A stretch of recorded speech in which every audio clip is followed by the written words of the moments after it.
We're recording. This is session number 30 of New Testament Survey. We're in the book of Acts, beginning in about verse 16 of chapter 21. My intention today is to give us a summary of the remaining trips of the book of Acts. Paul is going to start out in Jerusalem. And actually, Luke will be with him the whole time.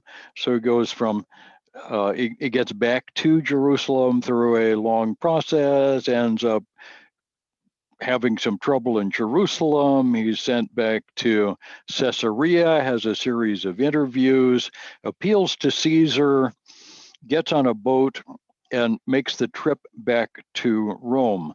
Along the way, what we have is essentially a travel log where Luke gives us lots and lots and lots of details of the trip to Jerusalem and then the trip back from Jerusalem to Rome, complete with the most complete early description we have of a shipwreck anywhere in ancient literature.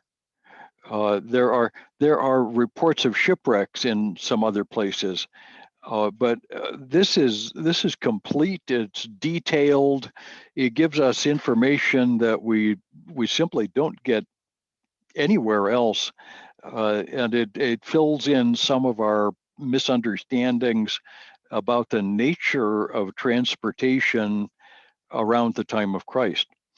So a lot of good stuff there from the technical Roman Empire travel perspective. It gives us all kinds of good technical information, most of which I'm not going to belabor, because frankly, how many of us care all that much about the quality of the port at Fairhavens on Cyprus? It's interesting. And what really makes it interesting is that it is a really accurate description. Scholars who care a whole lot more than I do about sailing and winds and weather and ports and trade winds and all of this stuff have analyzed the Mediterranean weather and sailing possibilities, and they say that the description that Luke gives us is obviously that of not only an eyewitness, but an intelligent, well-informed eyewitness. Luke obviously understood what the weather was doing. He understood sailing very well. He uses lots of technical descriptions. So on that level, what Luke is giving us is a detailed history of the trip. A second thing that we see a great deal of in this section is Paul's interaction with Jewish and Roman authorities. And the Jewish authorities we've met quite a bit so far, but the interactions with the Roman authorities are fascinating, because in every case, the Roman authorities are one, curious about who Paul is and what he's up to, what his problem is that he got arrested. They're interested in his story, although none of them make a decision for Christ. All of them are interested. This is new and not hostile to the Roman Empire. The Romans uniformly, too, come to the conclusion that Paul has done nothing worthy of punishment, let alone the death sentence. And so we see an insight into Roman law that we don't see elsewhere. Among other things, we see that there's different laws that apply to Roman citizens than apply to just the general population. It is There's a lot I don't understand about Roman citizenship, but apparently, in order to be a Roman citizen, you either had to be born in a Roman city, a city that was actually officially part of the Roman Empire, or you had to be born in Italy proper, or you could purchase your citizenship. It's not all that unlike modern naturalization processes, where it's expensive. You hire lawyers. In the old days, you just paid a bribe and purchased your citizenship. But the difference between citizens and non-citizens becomes fairly important. And Luke points that out as Paul almost gets the centurions in trouble. Is it lawful for you to flog a Roman citizen, and that without a hearing and without evidence? Well, no, it's not. It would be perfectly lawful to flog a non-citizen, some alien, but a Roman citizen couldn't be punished without due process. So there's a lot of things going on here that are interesting at the technical level. And some of them I'll point out, most I won't. A third thing that Paul does is makes a series of defenses before various tribunals. His defense before the Sanhedrin in Jerusalem is interesting, but then he goes on to a series of formal defenses before the Romans. Again, it gives us insight into Roman law and other things.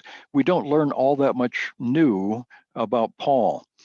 Paul almost always gives his testimony, his conversion testimony, and his ministry history. And in every one of these cases, he calls his hearers to make a commitment to Christ. Nothing, I can't fault him for that. And in none of these cases does anybody actually come around, but it's still an interesting thing. Let me shift over to the share screen. We'll move through this. I'm going to point out high points. Let's see if I can make this happen. Yes, there we go. Okay, this is the slide we ended up with last week, the journey from essentially from Macedonia all the way through Asia Minor, Ephesus, the trip to Caesarea, and then finally in chapter 21, verse 15 and 16, Paul's arrival in Jerusalem. And this is a big deal, coming back to Jerusalem. For a Jew who's been out on the road would be like coming home. And Jews to this day, Jewish people at the time of the Passover shout out together and with great anticipation, Lashana Haba Yerushalayim, or next year in Jerusalem. You know, we can hardly wait. Next year, maybe we'll get to go to Jerusalem. Maybe the Messiah will come, the kingdom will begin, and we'll all be together in Jerusalem. Well, Paul wanted to be in Jerusalem for the Passover. Who can blame him? He's Jewish. So beginning at chapter 21 and verse 17, we see a meeting of Paul with James, the brother of Jesus, and the elders in Jerusalem. He went up to James, went in with us to James and all the elders. After greeting them, he related one by one the things that God had done among the Gentiles. So this is a classic missionary report. The same kind of thing that I do when I go visit the churches that support us. I let them know what we've been up to, what God has been doing, what the prayer requests are, and everybody has questions. And so we sit around a meal and talk about about life in general and ministry in particular. It's always a good time. So Paul is recounting his time. As that comes to a close, they reiterate. James makes it clear that the Jerusalem Council of 49 or 50 AD had come to the conclusion that there should be no burden laid upon the Gentiles other than, in general, don't eat meat sacrificed to idols and with the blood in it, and avoid fornication. Things that are not all that difficult for Christians to avoid. And that agreement is, of course, the watershed of the book of Acts, and it's a good thing for James to recognize and to agree with. So we've got a bit of a problem for Paul that comes up in this section. Paul wants to go up to the Temple Mount, and in order to do that, he knows that he needs some cover. He needs a reason to go there because his enemies will make trouble. And the enemies are going to make trouble anyway. But he's got 4 men who've taken a Nazirite vow that he meets here in Jerusalem, and they would like to go up to the temple, to the priests, for the conclusion of the vow, to pay their final sacrifices and get their hair shaved off and end their vow, which is a very Jewish thing to do. It's a very it's an over-the-top high commitment Jewish thing to do. So for Paul to do a thing like that, to be part of that, makes it obvious that he is following the Jewish laws. Again, that's the whole point. He has been accused by various enemies of speaking against the Jewish law and the temple and all of the rest. And what better way to contradict that than publicly go out and be a good Jew? They go up to the temple and do the purification rites and all of the rest. So Paul went up, 7 days were completed. The Jews from Asia, who are the bad guys, they're from Galatia, stirred up the whole crowd and laid hands on him. So we see the report of the beginning of a riot in the Temple Mount area. And this covers from 21 verses 27 through 36. And this is a mob. The whole crowd laid hands on him. They cried out, "This is the man who is teaching everywhere against the people and the law and this temple. Moreover, he even brought Greeks into the temple and has defiled the place." Now, they were thinking about a friend of Paul who had come with him as far as Jerusalem several days before. He wasn't in the group. But when a mob is in the mood to riot, facts don't matter. As we've discovered in the last year here in America. If you're going to have a riot, it doesn't really matter what you're rioting about or how stupid your reasons are. You feel like burning things and hurting people. And that's what we've got here. The young man's name was Trophimus. He was from Ephesus and was definitely a Gentile Christian, but he wasn't on the Temple Mount. And so the whole city was stirred up. This is verse 30. Everybody ran together. Mobs never move slowly. If you see an orderly group of people doing something in a gentlemanly way, that's not a mob. Those are nice people going to a ball game or something. But if you see a crowd of people shouting and burning and looting and plundering and running through the town doing damage, that's a mob, and that's a riot. And that's what we've got here. So the whole city was stirred, and they seized Paul, dragged him out of the temple, and the gates were shut. And they were seeking to kill him, and the word came to the tribune of the cohort. The tribune is the political, actual commissioned officer of a Roman unit. Sometimes a tribune would be in charge of a whole legion. Other times he would just be in charge of the smaller group. And here in Jerusalem, it was a smaller group. We call it a cohort. And this particular cohort would be used to build a legion. That's what they were for. Others would be recruited locally, and you'd have the whole legion. The tribune and a centurion were picked up.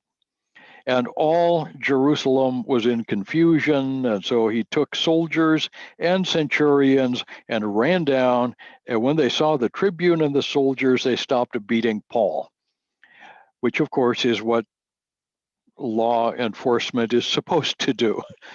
The Romans came in not to join in the riot, but to stop the riot.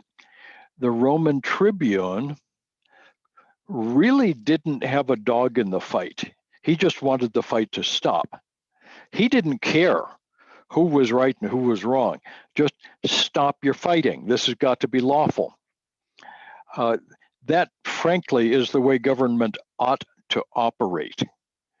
The Romans are doing a lot of things right here. They're doing some things that are stupid, but this is right. And so the tribune came up and arrested Paul and ordered him to be bound with chains. He inquired who he was and what he'd done. And some in the crowd were shouting one thing and some another, because frankly, they didn't know. And the evidence didn't matter. So he couldn't learn the facts, so he ordered him bound and brought to the barracks. When he got there, he was actually carried by the soldiers because of the violence. Can you visualize the scene? There's so many people, they're so angry, there's so much violence, there's so much commotion. The soldiers bodily pick Paul up and carry him through the streets down to the army barracks. And the mob of people followed, saying, "Away with him." So as Paul was about to be brought into the barracks, he said to the tribune, "May I say something to you?" Which is not what we expect at this point. Here is Paul speaking to the tribune, and the tribune said, "Do you know Greek? Are you not the Egyptian then, the one who recently stirred up a revolt and led 4,000 men of the assassins into the wilderness?" And Paul said, "No, I'm afraid I'm not your Egyptian terrorist. I'm a Jew. I'm from Tarsus in Cilicia, a citizen of no obscure city. I beg you, permit me to speak to the people." That's a very genteel speech. And in the process, Paul announces that he's not just anybody. He's a Hellenist. He's a Greek Roman citizen. He's from Tarsus, and his citizenship is in an honest-to-goodness Roman city. And so the tribune realizes he's got bad trouble. So he gave him permission. And Paul, standing on the steps, motioned with his hands to the people. When there was a great hush, he addressed them in Hebrew, which is a very good move.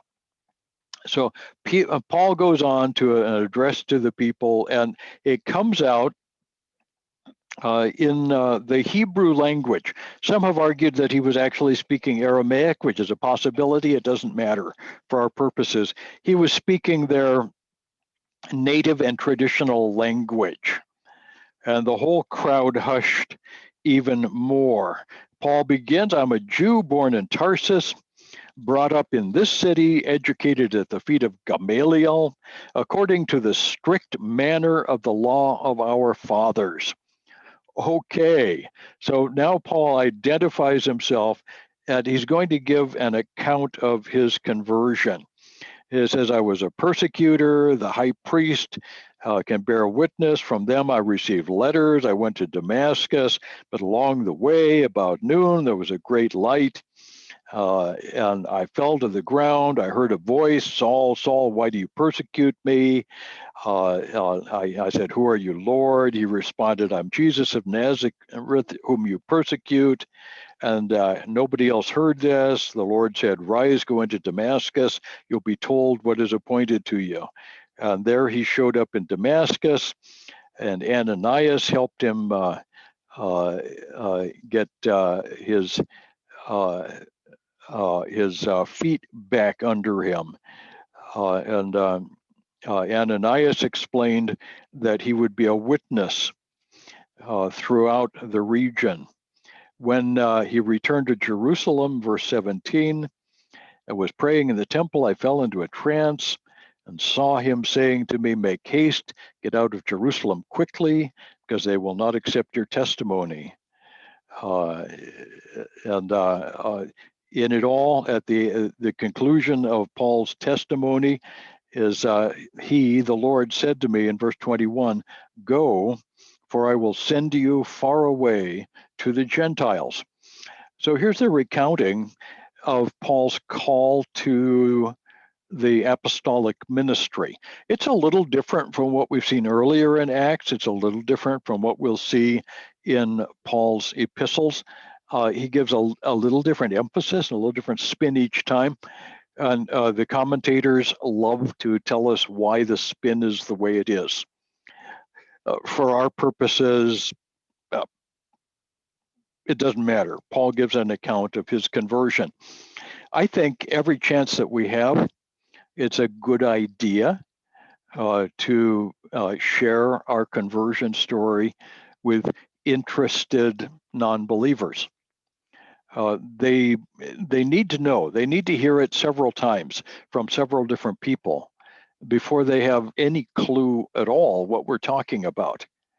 The conversion experience of a believer is his most powerful story.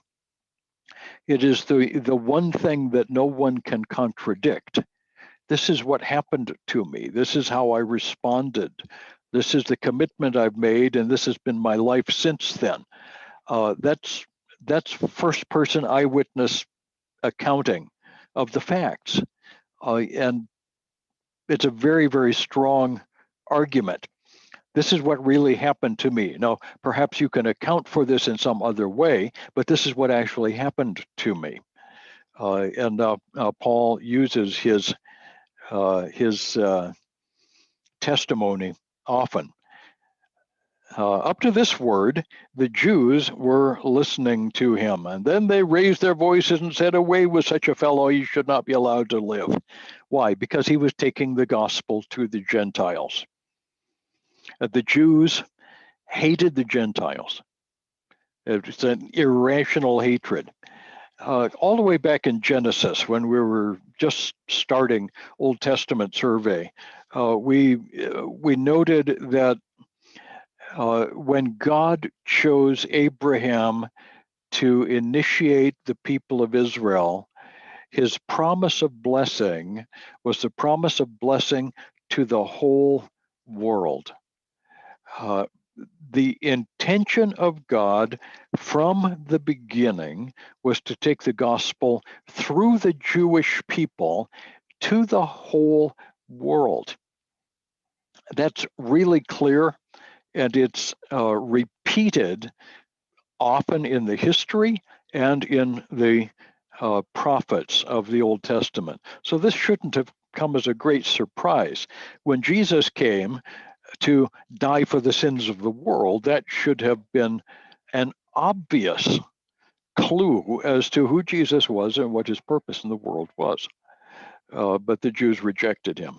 It's again, they're having a riot, and when people are having a riot, it's difficult to talk sense to them. And they were shouting and throwing their cloaks and flinging dust in the air, and the tribune ordered him brought into the barracks, saying he should be examined by flogging. And when they'd stretched him out for the whips, Paul said to the centurion who was standing by, "Excuse me there, Sarge, but is it lawful for you to flog a man who is a Roman citizen and uncondemned?" Well, of course, Paul knew and the centurion knew it's not lawful. You can't get away with this. Just you can't flog a Roman citizen. You can flog an alien, but not a Roman citizen. So the centurion heard this, and he went to his boss, the tribune, and said, "What are you about to do? This man is a Roman citizen." And the tribune came in. And he said, "Are you a Roman citizen?" And Paul said, "Yes, I am." And the tribune says, I bought this citizenship for a large sum." So the tribune, who is high up in the Roman elite, bought his position for a large sum. And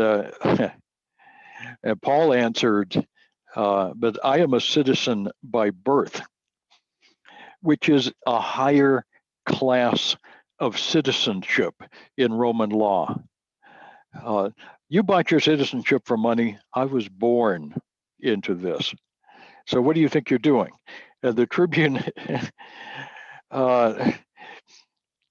made everybody go away. Those who were about to examine him withdrew immediately, and the tribune was afraid. He realized that Paul was a Roman citizen, that he had bound him. So the next day, desiring to know the real reason why he was being accused by the Jews, he unbound him and commanded the chief priests and all the council to meet. So now we get a meeting before the Sanhedrin, and this happens in chapter 22, way down at the bottom, 22:30, and it's going to go through 23:10. And in this section, Paul is again called to give an account for himself. And he has a little more stormy relationship here. Paul walked in, he said, "Brothers, I've lived my life before God in all good conscience." And the high priest commanded those who stood by him to strike him on the mouth. And Paul said, "God is going to strike you, you whitewashed sepulcher." Which is that's a nice, genteel Jewish way of cursing somebody out. That's kind of a nasty thing to say. "Are you sitting to judge me according to the law, and yet contrary to the law you order me struck?" And those who stood by said, "Would you speak to God's high priest in this way?" And Paul said, "Well, I didn't know he was a high priest."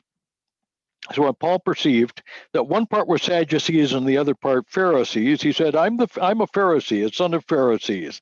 It is with respect to the hope of the resurrection of the dead that I am on trial." Now that's something that Paul has used, or that the other apostles have used. This is the first time we hear Paul using this. I'm on trial about the resurrection of the dead. And when he had said this, a dissension arose between Pharisees and Sadducees. The Sadducees, who say there is no resurrection, the Pharisees, who acknowledge it. There was a great clamor. And the Pharisees said, "We find nothing wrong with this man." And when the dissension became violent, again, more rioting, the tribune, afraid that Paul would be torn to pieces, commanded the soldiers to go down and take him away and bring him back to the barracks. The following night, verse 11, the Lord appeared to him and said, "Take courage." Why take courage? Well, because this is a tough time. This is obviously hard. People have been trying to kill you. Take courage, for as you have testified to the facts about me in Jerusalem, so you must testify also in Rome. Next, it's reported in verses 12 through 22 that there's a plot to kill Paul by some Jews. There was a group of Jews made a plot. They bound themselves with an oath that they would neither eat nor drink until Paul was dead. More than 40 of them in the conspiracy. Now they've got a serious problem, because it's going to end up that Paul is not going to be killed. So I wonder how long it takes before they finally give up and get something to eat or drink. Nevertheless, they take a vow. But the son of Paul's sister in verse 16, son of Paul's sister, we're not introduced to him otherwise. We don't know Paul's sister. She's never introduced. And this nephew is not mentioned otherwise. So he kind of walks in out of the wings of the stage and walks on stage for a moment for his one big part. And he hears what's going on and went to the barracks and told Paul. Paul called the centurion who took the young man to see the tribune. And he said, this is the plot. They're going to try to kill Paul. And so the tribune decided that he would be sent to Caesarea with a large number of troops. In verse 23, 200 soldiers, 70 horsemen, and 200 spearmen. So this is a unit of 470 men. This is more than enough to hold off a riot. You don't need 60,000. A few men will do the job, and that's what the Romans provided. Now, I want you to notice again that the Romans in all of this were just trying to keep the peace. They were trying to obey their laws and maintain a level playing field for Judaism and Christianity. They didn't have any idea about the theology. This is going to be a long time before the real persecutions raise up amongst the Romans. It hasn't happened yet. Okay, so Paul is sent to Felix in Caesarea, Felix the governor. And he wrote a letter to this effect: Claudius Lysias, to His Excellency the Governor Felix, greetings. The man was seized. I've got no clue what he was being accused of. It seems to be something to do with his laws. And the Jews are all upset, so I thought maybe you should talk to him. So the soldiers, according to their instructions, took Paul and brought him by night to Antipatris. The next day they returned to the barracks, and the horses went on. They came to Caesarea, delivered the letter to the governor, and presented Paul before him. On reading the letter, he talked to Paul, found out that he is from Cilicia, Tarsus of the province of Cilicia, and he said, oh, well, in that case, I'll give you a hearing when your accusers arrive. So the Jews were expected to come down to Caesarea and make their accusation. And after 5 days, the high priest Ananias came down, along with a spokesman, one Tertullus. Tertullus is a lawyer. Now, just in general, I hope I'm not being offensive to somebody in the group who's a lawyer, but lawyers have a bad press, and not everybody likes lawyers. I have a good friend who is a lawyer, who's been very supportive of the work. And he's a good guy, but there are some others who are not such good guys. Generally, you can pay a lawyer to do whatever you need the lawyer to do, and that's what Ananias has done. He's paid a lawyer, and here he came, and Tertullus begins.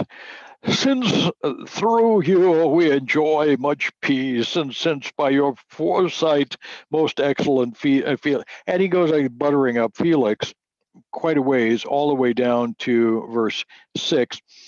He says he tried to profane the temple. We seized him. Examining him yourself, you'll be able to find out everything of which we accuse you. And the Jews also joined the charge, which is a formality of signing names to the indictment.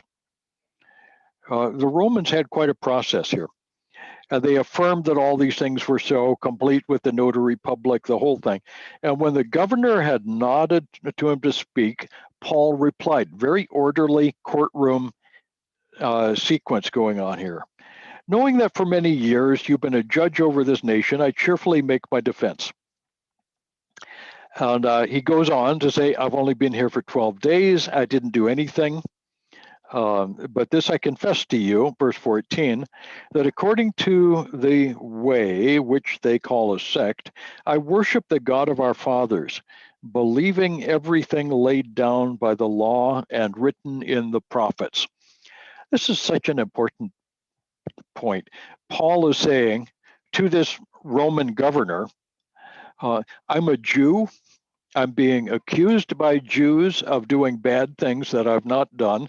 In fact, I am a follower of the way, which is Christianity.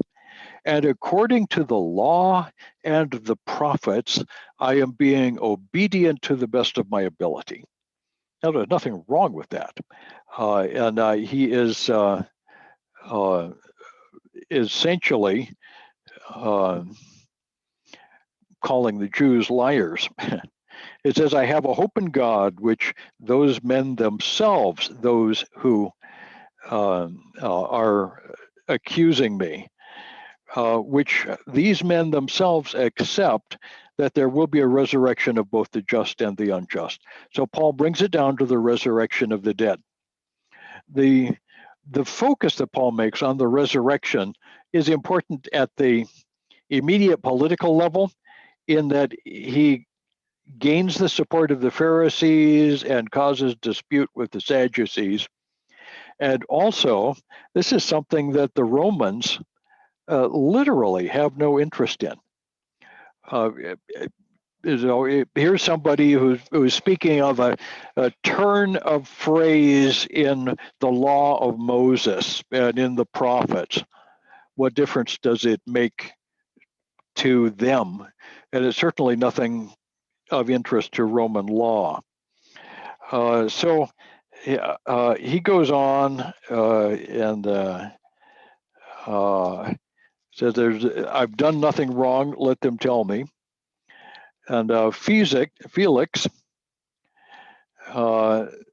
having rather accurate knowledge of the way, that is of Christianity, put them off, saying, when Lysias the tribune comes down, I'll decide your case. He gave orders. But after some days, Felix came with his wife Drusilla, who was Jewish. Okay, so this is yet another interesting thing. In verses 22 through 25, we see Drusilla getting in on it. And he reasoned, verse 25, about righteousness and self-control and the coming judgment. Felix didn't like that at all. He was alarmed and said, go away. I don't want you anymore. I don't like this. You've stopped preaching and begun meddling. The problem was that the Felix had taken his brother's wife or something to that effect. I've forgotten the exact sin of Felix, but Drusilla was not lawfully his wife. And everybody knew that. It was an open secret, and it's not a big deal amongst the Romans. But it would have been a big deal amongst the Jews. Paul says, I preach about these things. You should know that, about righteousness and self-control and judgment.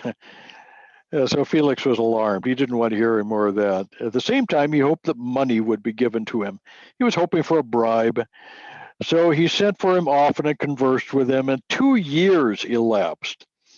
And Felix was succeeded by Porcius Festus, who desired to do the Jews a favor, so he left Paul in prison. And so here's Festus leaving Paul in prison. And there came, after 3 days, Festus arrived in the province. He went up to Jerusalem from Caesarea. And the chief priest said, the chief priests laid out their case against Paul. And he stayed among them for a while. And we've got this whole thing in chapter. Okay, let's see. Here we are in Caesarea. I missed Caesarea. This is the theater in Caesarea. Paul is going to make his great appeal before Agrippa here in the theater, and this happens in Caesarea. So Paul gets an escort. The trial before Felix is not particularly helpful. The trial before Festus is similar, and it ends up with an appeal. Festus, in verse 9, 25:9, wanted to do the Jews a favor, and he said to Paul, do you wish to go up to Jerusalem to be tried on these charges? And Paul said, Paul didn't want to go to Jerusalem. He'd been there and done that and didn't like the way that was turning out. He knew that riots and insurrection and trouble awaited him in Jerusalem. So he says, no, I won't. I'm standing before Caesar's tribunal, where I ought to be tried. To the Jews, I've done no wrong, as you yourself know. If I'm a wrongdoer and committed anything worthy of death, I do not seek to escape it. But if there's nothing to their charges, no one can give me up to them. I appeal to Caesar. Okay, there's the key words. Paul had the right, and we know that this was still true up through the age of Nero. As the Roman emperors became more and more tyrannical, as the Roman Empire declined, Roman rights began to disappear. This is one Roman right that seems to have disappeared by about 70 AD, give or take a bit. The right for a Roman citizen to appeal his case directly to Caesar, the highest possible court of appeals. And he had the right to travel to Rome and appear with his case before Caesar, and no one could say otherwise. This is an undisputed right that he has. So Festus, when he had conferred with his council, answered, to Caesar you have appealed, to Caesar you shall go. Paul is going to get an all expenses paid trip to Rome out of this. But before all of that happens, we've got one of the Herodian princes, a character by the name of Agrippa, King Agrippa and his wife Bernice, also arrived at Caesarea and greeted Festus, and they stayed there many days. There's a man who might be interesting to you, and here comes Paul. So they came together. That's it, as accusers. Okay, Agrippa tells the whole story. So Agrippa said to Festus in 25:22, I would like to hear this man myself. The next day, Agrippa and Bernice, the king of the Jewish state at that time, such as it was, a client state of the Romans, but very important people, more important than the Roman governor, actually, as far as pomp and circumstance. Real authority rested with the governor, but Agrippa still had authority. So they came with pomp and circumstance, with a great crowd. They filled up the audience halls with the military tribunes and the prominent men. And then at the command of Festus, Paul was brought in. Festus said, King Agrippa, and all who are present with us, see this man about whom the whole Jewish people petitioned me, both in Jerusalem and here, shouting that he ought not to live. I found that he had done nothing deserving death. He himself appealed to the emperor. I've decided to go ahead and send him. So it seemed unreasonable in sending a prisoner, verse 27, not to indicate the charges against him. That's Felix. Felix is this wishy-washy character. There are no reasonable charges. He knows there is no evidence. There is no case. The right thing to do would be to make a decision and turn Paul loose. Instead, he said, well, how about if I take you up to Jerusalem? What if they get mad at me? What if the Jews don't like me? Felix is a politician, and so is Festus, a politician, and Agrippa is a politician, and a pox on all their houses. They care more about which way the wind is blowing. But at any rate, here we are, Paul, with his defense. This is in chapter 26, and most of the chapter goes down to verse 23.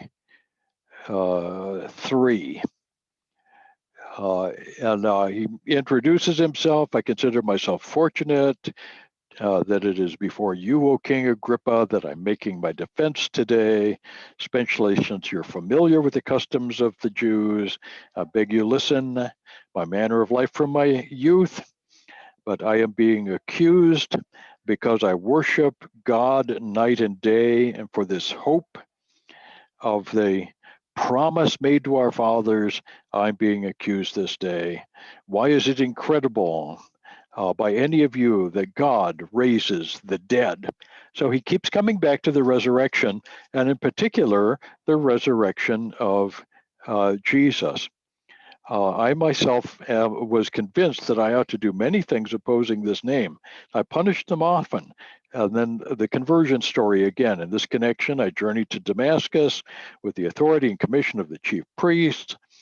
And there was a loud voice from heaven, a bright light. We fell on the ground.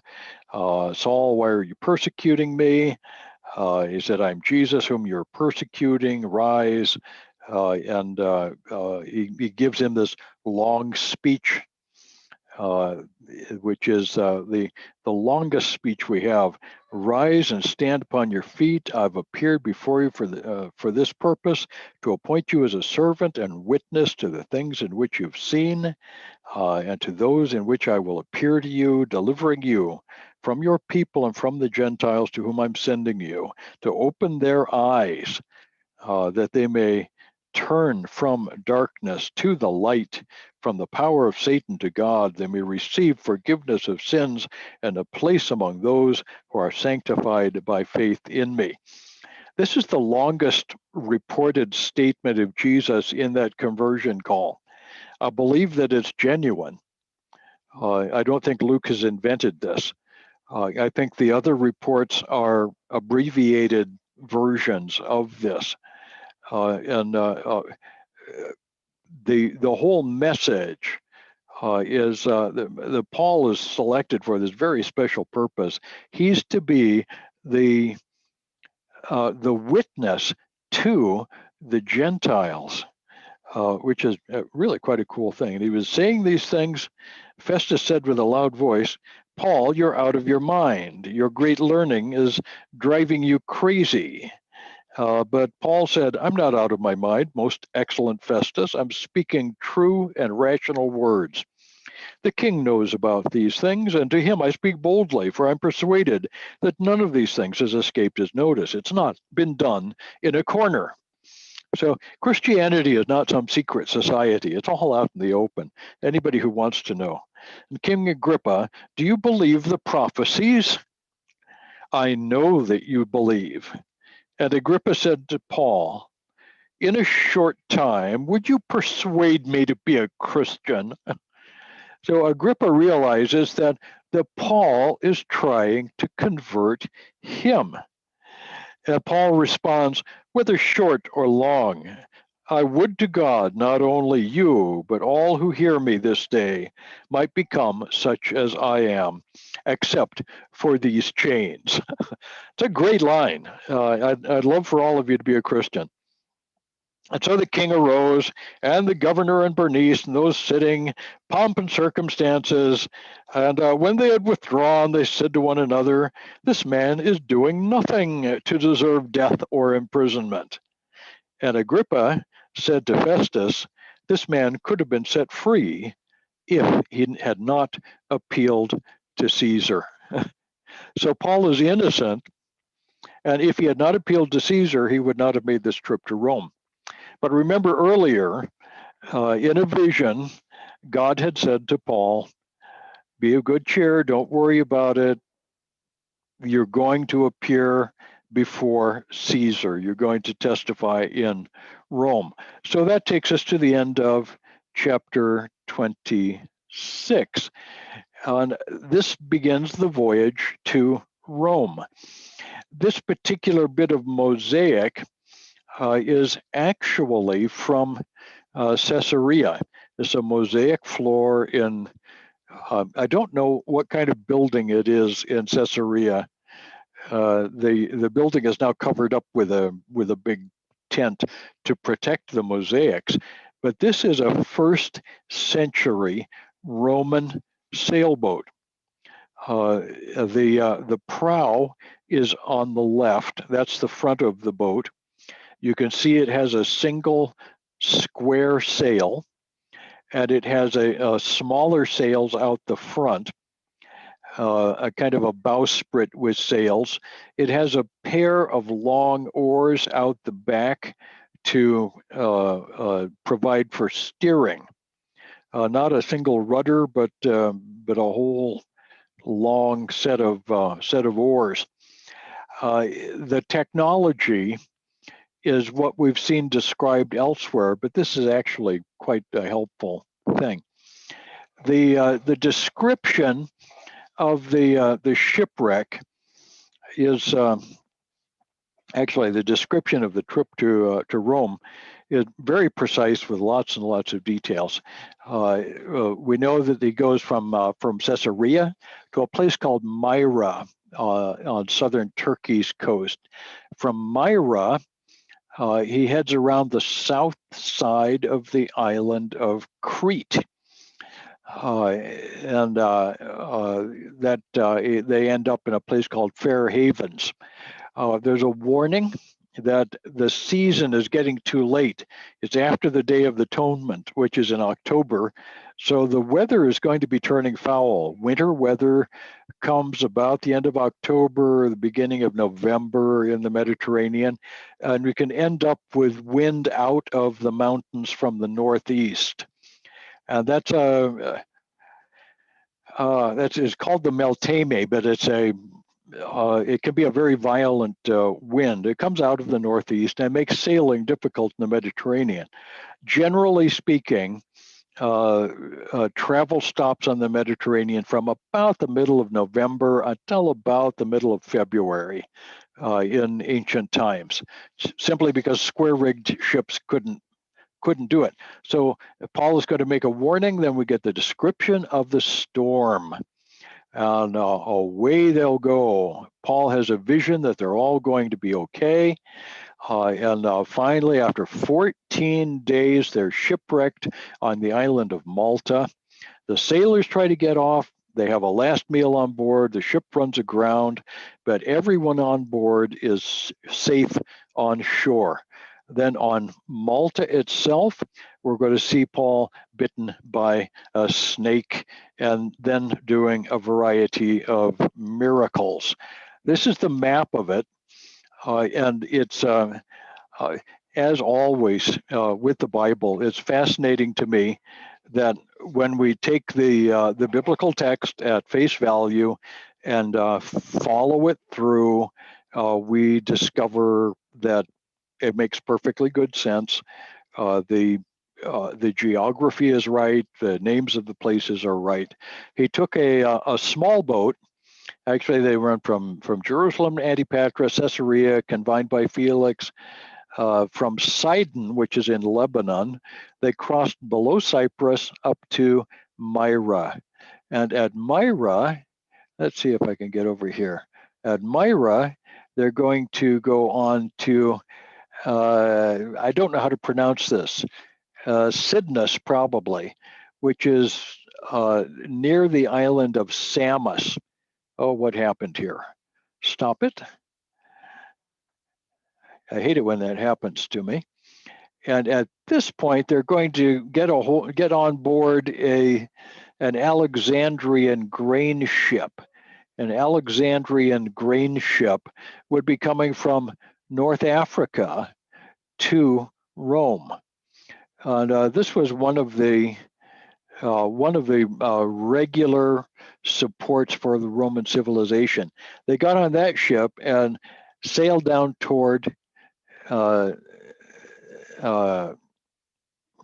this big island, Crete, past Salome and Lycia, through Cauda. Fair Havens is on the southern shore of the island of Crete. There's a better harbor at Phoenix, but they weren't sure they could get there. Phoenix has a great harbor in that it faces two directions at once, and so there's always a safe place to be. And they decided to go on. They ended up going past the little island of Cauda and came out into the Adriatic Sea, trying to get up to this pass at Reggio Calabria. And we see that the storm hit them and they were blown all over the place. We're told details about the ship's tackle, about the use of sea anchors, the big pieces of canvas that are laid in the sea once the sails are taken down to keep the boat at right angles to the oncoming waves. It's a lot of technical language. We see the sailors trying to pull the ship together. The ropes went all the way around these ancient boats. But they found that the ship was coming apart. It was taking on water. They threw the ship's tackle overboard, technical word for the sailing equipment. Other equipment, cargo was going overboard. They were just tying themselves on and hoping for the best. Paul says, don't worry, we're going to be okay. And we finally find them shipwrecked on Malta. They come into a harbor on the northeastern side of the little island of Malta. And this is, to this day, it has the name of St. Paul's Bay. A few years ago, some scuba divers who were pretending to be archaeologists found 4 stone anchors out in St. Paul's Bay on the base.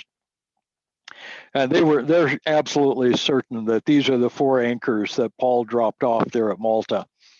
The fact is, there are thousands of stone anchors in the Mediterranean. We don't know for sure these are Paul's, but they are in the right place. When we follow the trade winds, we follow the winter winds and the weather patterns, and we figure out the timing, 14 days, St. Paul's Bay is the right place for them to have run ashore. And there is, in fact, a reef at the entrance to the harbor. That's what the bow ran up onto the reef.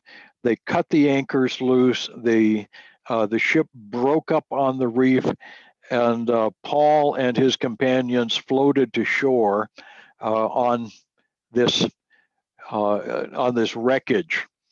You know, in our modern churches and mission agencies, we always have boards. And somehow we think that that's something biblical, that the New Testament church always had a board. And I can tell you that the only board mentioned in the book of Acts is the one that Paul floated to shore on. All of the other boards are man-made. We have them because there are lawyers who will sue us, and so we need boards to guard us. But there's no biblical reason to have a church board, and certainly not to rule the church. That's not the point. Our elders ought to function as brothers, working together to solve the problems of the community with love and common agreement.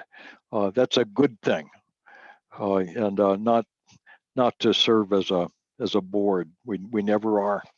Anyway, from Malta, we see Paul staying through the winter, and they come up to Siracusa on the island of Sicily, and then from Siracusa up to Reggio Calabria. That's Regium in Roman times, and then by ship up the coast past Naples all the way to Puteoli, which is at the south end of the approach to Rome. Today, this is the beach of Anzio, very, very important place. From Puteoli overland to the Forum of Appius and the three taverns, of which we know absolutely nothing, and finally to Rome. And this is the climactic moment in chapter 28, 28:16. Is it 28:16? Yes. And so we came to Rome. And Paul was allowed to stay by himself with a soldier who guarded him. So Paul stays in Rome. And they finally made it to that spot. And in Rome, he called together the local leaders of the Jews, told them what he was about and why he'd been sent to Rome and what kind of trouble he'd been in. The Jews told him that they'd received no letter and they didn't have anything against him, and he was welcome to do what he wanted while he was in Rome, which is a wonderful thing. And so Paul begins proclaiming to the Gentiles.